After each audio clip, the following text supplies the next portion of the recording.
네, 검찰이 이번 주 중 조국 장관의 부인 정경심 동양대 교수를 다시 소환해 조사한 뒤 신병 처리 여부를 결정할 것으로 보입니다.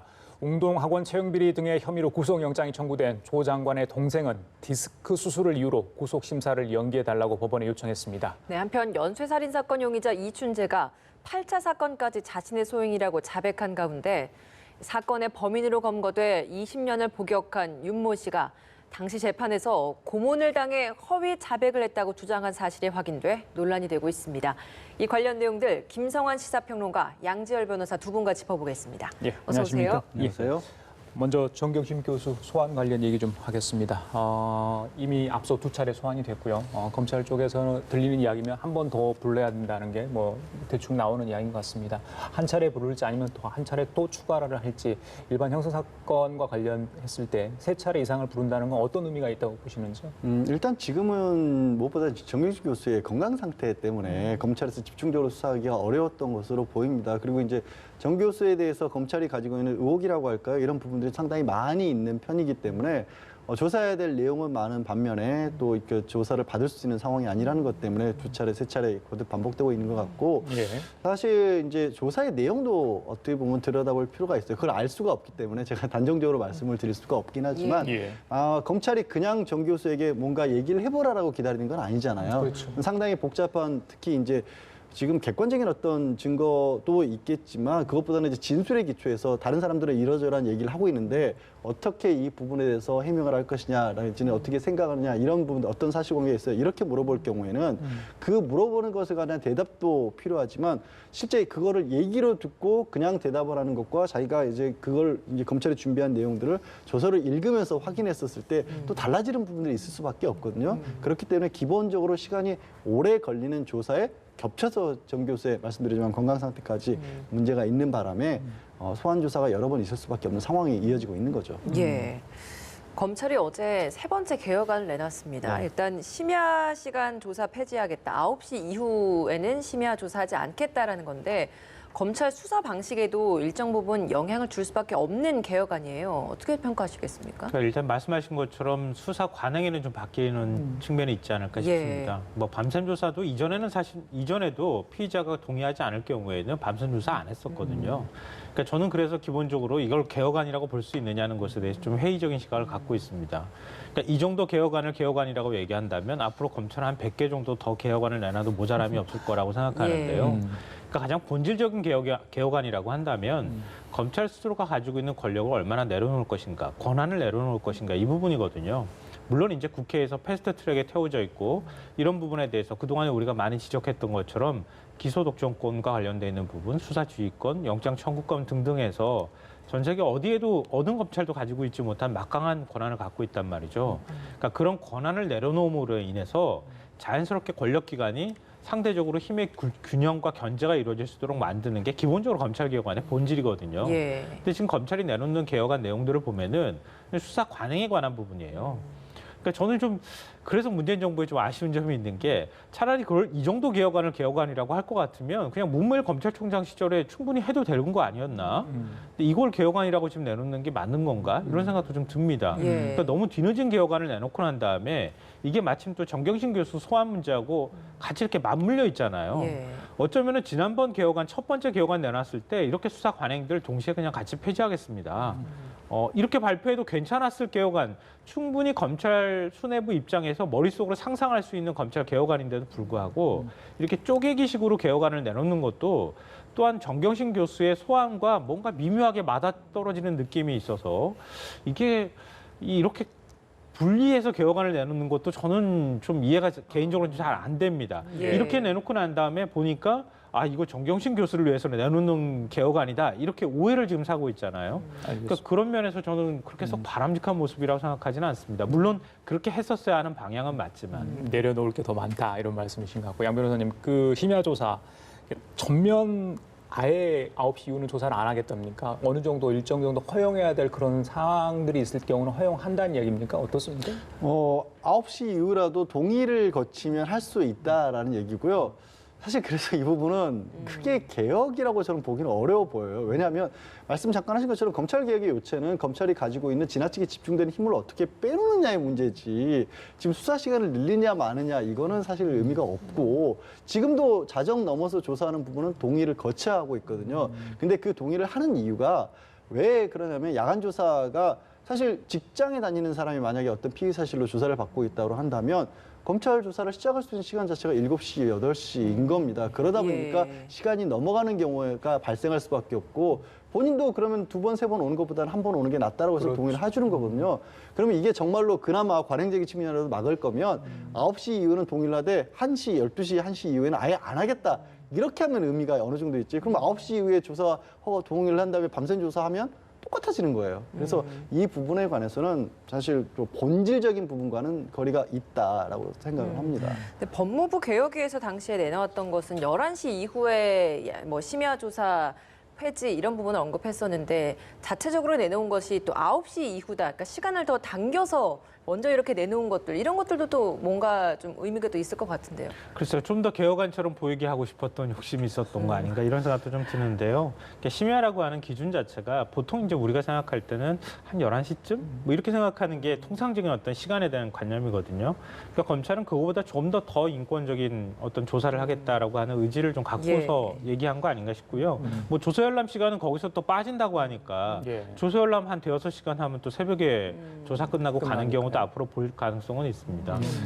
네. 네. 사실 그런데 이제 더 중요한 부분은 그러니까 조서를 열람 시간을 제외한다 내지는 시간을 줄인다 이런 것보다도 수사와 재판의 중심이 검찰에서 얘기를 하고 검찰에서 기록으로 만들어진 부분을 고스란히 법원으로 증거를 가는 이런 구조. 그래서 검찰에서 모든 것들이 다투어지는 구조가 천천히 다투어지는 그 구조가 그 구조를 재판 중심으로 가야 되는 거거든요. 그러니까 검찰은 객관적인 증거, 뭐 제시할 수 있는 걸 제기하고 법정에서 판사가 보면서 제3자의 입장에서 조율하는 게 아니라 검찰에서 말을 가지고 지금도 조사를 하고 그 조사라는 부분이 어떻게 보면 쭉 뭐 시나리오처럼 이렇게 만들어진 다음에 그게 증거로 가는 그 구조가 법정의 중심으로 옮겨가야 되는 게 그게 제대로 된 어떻게 보면 개혁인 거거든요. 예. 그래서 시간을 뭐 늘리니 줄이니 이런 부분들은 말씀드린 공판 중심 조율로 가는 게 아니라고 한다면 큰 본질적인 사항은 아니라는 거죠. 근데 우리가 이 점은 좀 주목해 봐야 할 필요가 있을 것 같은데요. 정경심 교수가 이른바 황제 조사를 받고 있다고 뭐 야권이나 일부 일각에서는 좀 비판을 하는데요.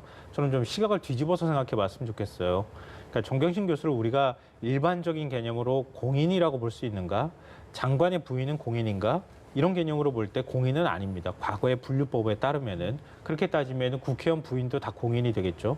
그럼 국회의원과 똑같은 기준을 적용할 수 있겠는가? 국회의원의 가족도 그럼 공인으로 볼 것인가? 이런 문제가 남아 있거든요, 여전히. 물론 국회의원이기 때문에 가족의 문제에 있어서는 좀 더 엄격한 시각으로 바라볼 수는 있겠지만, 근데 그렇다면 예를 들어서 공인이 아니라고 하는 개념을 우리가 바라보게 되면요, 정경심 교수가 지금 조사받는 방식이 검찰도 이런 관행을 폐지하겠다고 하니까 앞으로 국민들도 똑같이 이런 인권적인 조사를 받을 수 있다는 걸 보여주는 거예요. 그렇죠.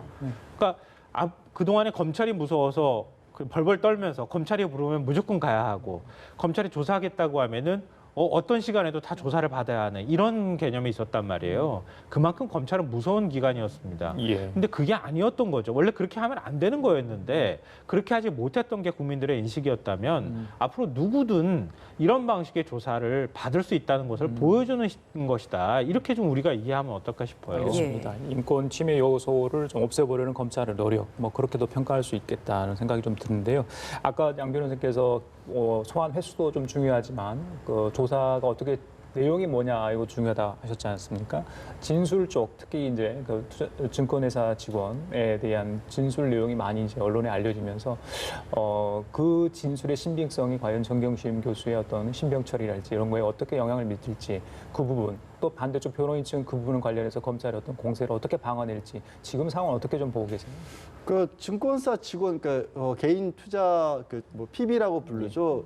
이분의 얘기가 언론에 주로 나온 부분들은 증거인멸과 관련된 부분이었던 것으로 저는 알고 있습니다. 근데 증거인멸과 관련된 부분을 얘기를 하려면 전제 조건이 그럼 뭐를 감추기 위해서 증거를 인멸하냐가 항상 전제가 돼야 되는데 지금 중요한 부분이 뭐가 있었는지가 아직까지는 확실히 나온 게 없어요. 그리고 이제 주로 그러면 투자와 관련된 부분이었는데 추측해 볼 수 있는 것은 이미 지금 공소가 제기된 오천 조카에 관한 부분에서 정경심 교수 관련 부분이 좀 나오긴 합니다. 예. 그럼 거기서 나온 부분은 결국에는 코링크라고 하는 이 증권 펀드 운영사에 차명으로 투자를 했다라는 것까지만 나와요. 예. 그러니까 이게 이 차명 투자를 했다라는 거는 사실은 이제 뭐 혐의로 따지면 공직자윤리법 정도가 가능한 상황인데 공직자윤리법을 증거인멸하기 위해서 그 많은 일들을 벌였을까라고 생각하기에는 공직자윤리법이라고 하는 범죄가 성립하더라도 생각보다 낮고 성립 여부도 조국 장관과 반드시 연결이 돼야 또 이 성립을 할 수 있는 거거든요. 그래서 지금 그것만 증권사 직원의 진술만 가지고는 증거인멸이 있을 가능성이 높다라고 하지만 과연 뭘 덮기 위해서 그러면 증거인멸을 했을까라는 부분이 아직 안 풀렸고 무엇보다 중요한 거는 이 조국 장관과 둘러싼 수사가 이렇게까지 많이 그리고 국민들의 관심을 모으는 이유는 사실은 최소한 민정수석으로서 어떤 권력을 남용한 부분이 있는 게 아닌가라는 거 아니겠습니까?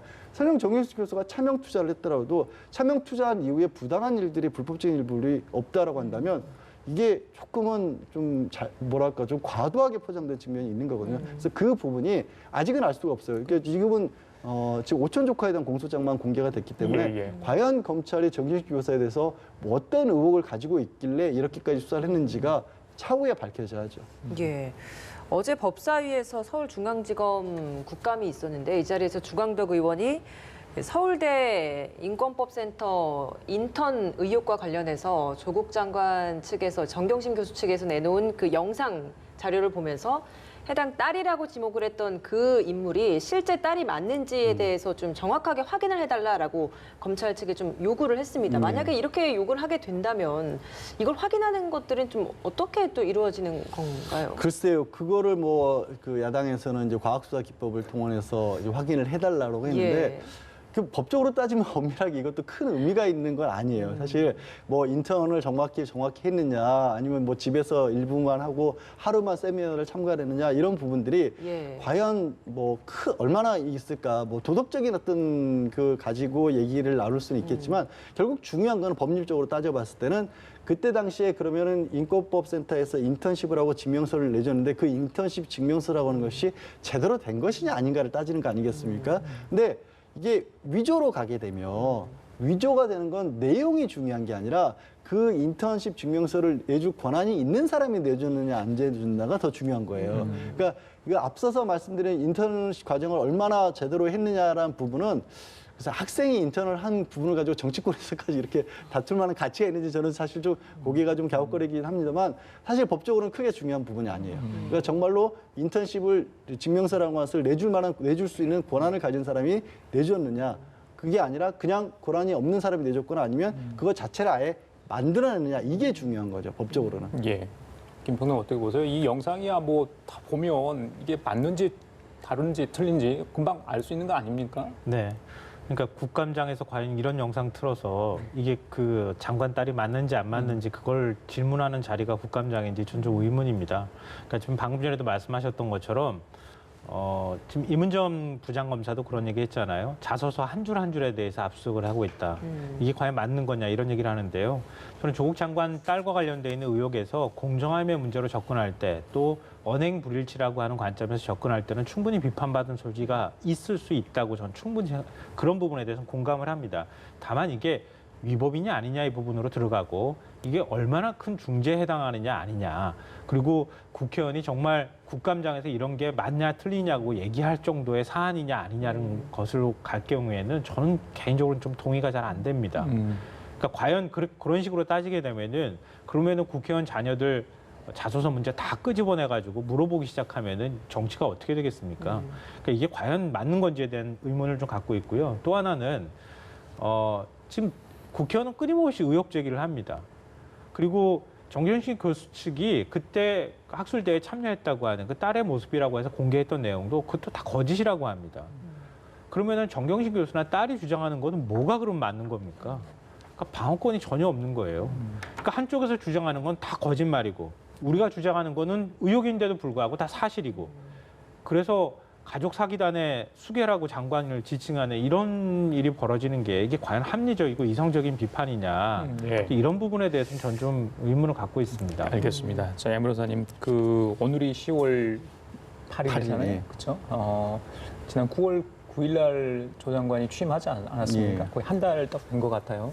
정경심 교수 2번 소환됐고 이제 추가 소환 얘기도 나오고 있는데 아마 관심은 조 장관도 그러면 검찰에서 부를 건가, 부른다면 어떤 식으로 조사를 할 건가 이런 것 같아요. 어떻게 예상하십니까? 글쎄요, 뭐 조금 전에 얘기 나왔던 인권법센터를 뭐 야당에서 그 집요하게 얘기를 하는 이유는 이제 조 장관이 거기 이제 인권법센터에 관여를 했기 때문에 예. 그런 부분 때문일 것 같은데 말씀드린 것처럼 이제 법적인 부분과 정치적인 공격의 초점은 좀 다를 수 있거든요. 다르거든요. 다를 수 있는 게 아니라 그래서 검찰에서 이런 부분까지도 정말로 그게 위조에 해당하는지가 일단 판명을 검찰 입장에서 해야 될 것이고 더 중요한 건 거기에 이제 조 장관이 관여를 했는지를 지금 봐야 되는 거 아니겠습니까? 근데 막연한 의혹만 가지고 뭐 장관이라서가 아니라 누구든지 막연한 의혹만 가지고 소환할 수 있는 건 아니기 때문에 예. 그 부분의 확인이 있어야 될 것 같다. 아직까지 나온 것만으로는 많이 부족해 보인다. 검찰도 굉장히 검찰로서 지금은 부담스러울 수밖에 없는 상황이라고 보입니다. 왜냐하면 이게 말씀하신 것처럼 장관 취임 한 달이고 그 사이에 수사는 계속해서 해왔는데 만약에 장관에 대한 소환조차 하지를 못한다고 한다면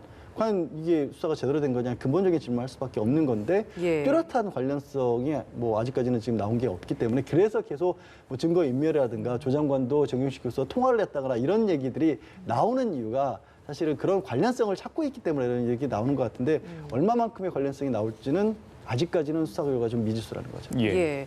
조국 장관 동생 같은 경우에는 지금 웅동학원 채용 비리 혐의 등을 포함해서 지금 구속영장이 청구가 된 상황인데 오늘 예정대로라면 영장 실질 심사가 뭐 열릴 것으로 예정되어 있었습니다. 그리고 뭐 예정대로 열린다라고는 하는데 지금 조 장관 동생은 연기를 요청했잖아요. 네, 근데 그렇습니다. 예정대로 열린다라는 건 연기를 요청을 해도 뭐 이런 것들은 좀 영향을 안 준다는 건가요? 어떻습니까? 그 강제 구인장을 법원에서 발부를 해놓은 상황이기 때문에 검찰에서 이런 부분을 인정하기 어렵다라고 판단을 한다라면 강제 구인을 할 수가 있기 때문에 그걸 받아들이지 않았다는 얘기가 되는 거고 예.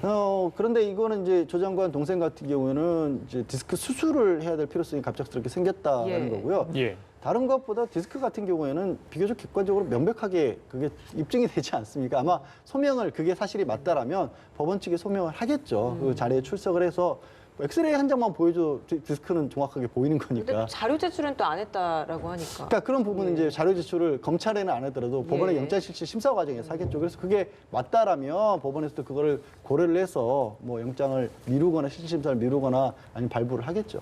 예.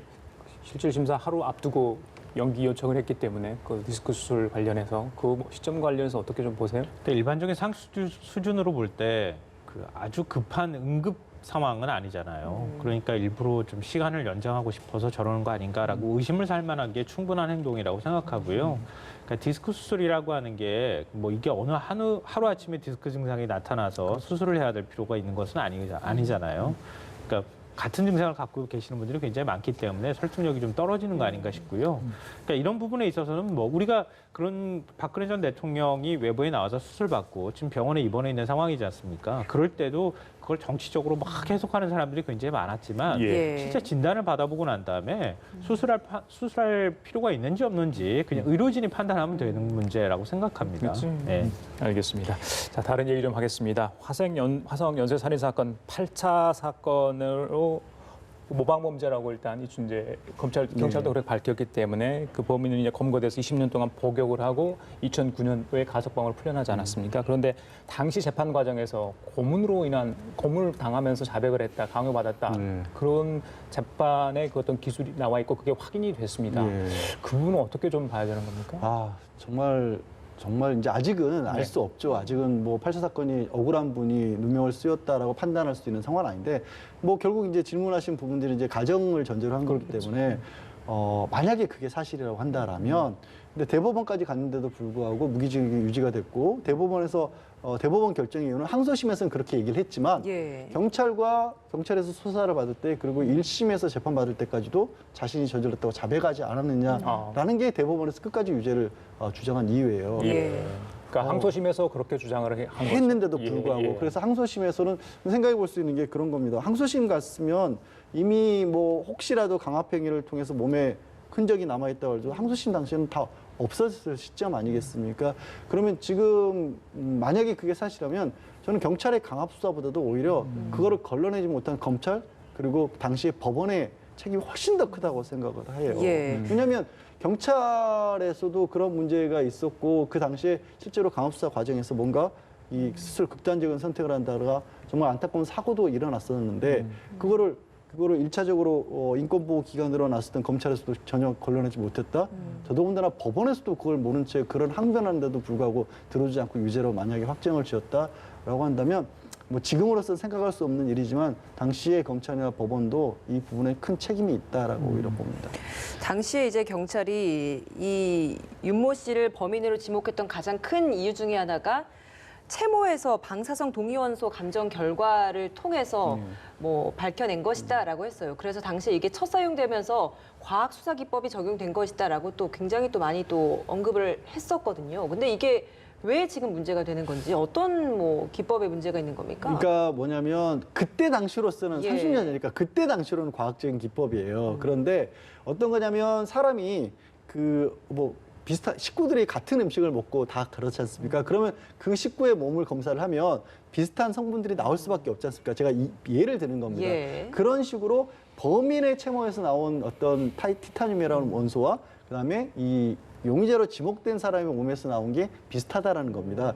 그래서 그거를 실제 특정인으로 지목할 수 있는 가능성은 60% 정도밖에 안 됐다라는 거예요. 다만 본인이 자백을 했는데 본인이 자백도 했고 이것도 뒷받침을 해주니까 이게 보강 증거가 돼서 이 사람을 유죄라고 판단을 한 예. 거라는 거고 그래서 당시로서는 자백이 가장 큰 증거였다라는 겁니다. 그러니까 지금으로서는 생각하기 어렵지만 그때는 그나마 저 정도 감정을 할 수 있었던 것도 굉장히 좀 앞선 사례였다. 왜냐하면 그때 아시다시피는 DNA 검사조차도 국내에는 검사할 수 있는 기관이 없어서 예. 일본으로 보내서 검사를 했었던 그런 상황이었기 때문에 예. 근데 지금 되돌아보면 말씀드렸다시피 자백이 강제에 의해서 이루어진 거라면 저 과학수사 증거라고 하는 건 아무 의미가 없는 거죠. 만약에 누명을 쓰고 복역을 했다. 그리고 강압 수사가 있었다. 이거 만약에 밝혀지면요. 본인이 그렇게 하지 않은 것으로 국가를 상대로 손해배상을 청구를 할 수 있는 겁니까? 국가배상 청구를 해야죠. 이거는 국가가 국가 입장에서는 고의로 억울한 사람을 만들어낸 거기 때문에. 예. 이춘재가 8차 사건까지 이렇게 본인의 범행이다라고 자백을 한 걸 보면서 왜 이제 와서 이런 주장을 할까라는 것도 좀 궁금해지거든요. 그러니까 지금 우리가 굉장히 좀 조심스럽게 접근해야 할 필요가 예. 있다고 생각하는데요. 과거 사건에 억울한 희생자를 만들었다고 보는 시각도 아직도 확정적인 시각이 아닌 것이고 이춘재의 지금 자백이라고 하는 것도 이것도 또한 과장됐을 가능성, 거짓말일 가능성을 배제하기 어려운 예. 거거든요. 그러니까 굉장히 좀 신중하게 접근했으면 좋겠고요. 맞습니다. 만약에 이게 예. 자기가 저지르지 않은 범죄인데 저질렀다고 얘기하는 것은 보통 범죄 심리학 하시는 분들의 입장에서는 연쇄살인범이 가지고 있는 일단 과시욕이나 뭐 이런 것에 가깝지 않나 이렇게 의심을 하고 있는 상황입니다. 예. 왜냐하면 지금 이제 화성 연쇄살인 사건은 어찌 보면 연쇄살인범의 입장에서 바라본다면 내가 이런 사건 붙잡히지도 않고 이렇게까지 저질렀어.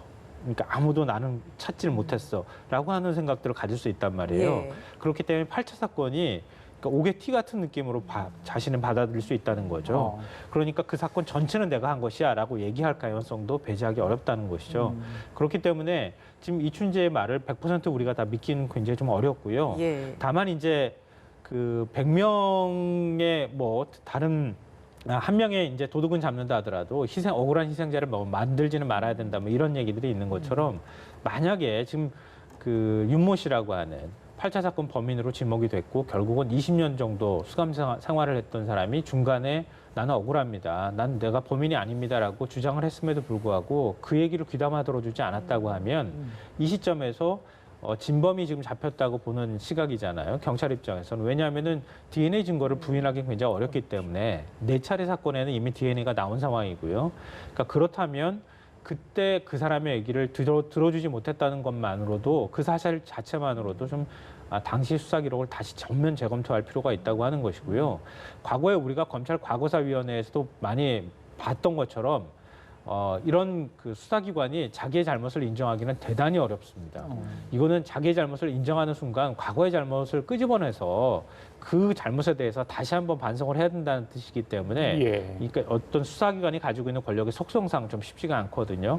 그렇기 때문에 수사기관에만 그냥 맡길 것이 아니라 예. 뭐 지난번에 검찰 과거사위원회든 아니면 다른 방식이든 간에 검찰보다 좀 더 객관적으로 이걸 또 판단할 수 있는 그런 뭐 위원회까지는 아니더라도 그런 자문이나 이런 사람 그 자문을 좀 구할 필요도 예. 있지 않을까. 그래서 최대한 하여튼 이춘재의 말을 우리가 증명할 방법이 별로 마땅치 않기 때문에 예, 예. 최대한 억울한 피해자를 만들지 않도록 좀 노력했으면 좋겠습니다. 알겠습니다. 경찰이 또 하나의 과제를 안게 된 것 같아요. 지금까지 김성환 시사평론가 양지열 변호사 두 분과 함께했습니다. 말씀 잘 들었습니다. 고맙습니다.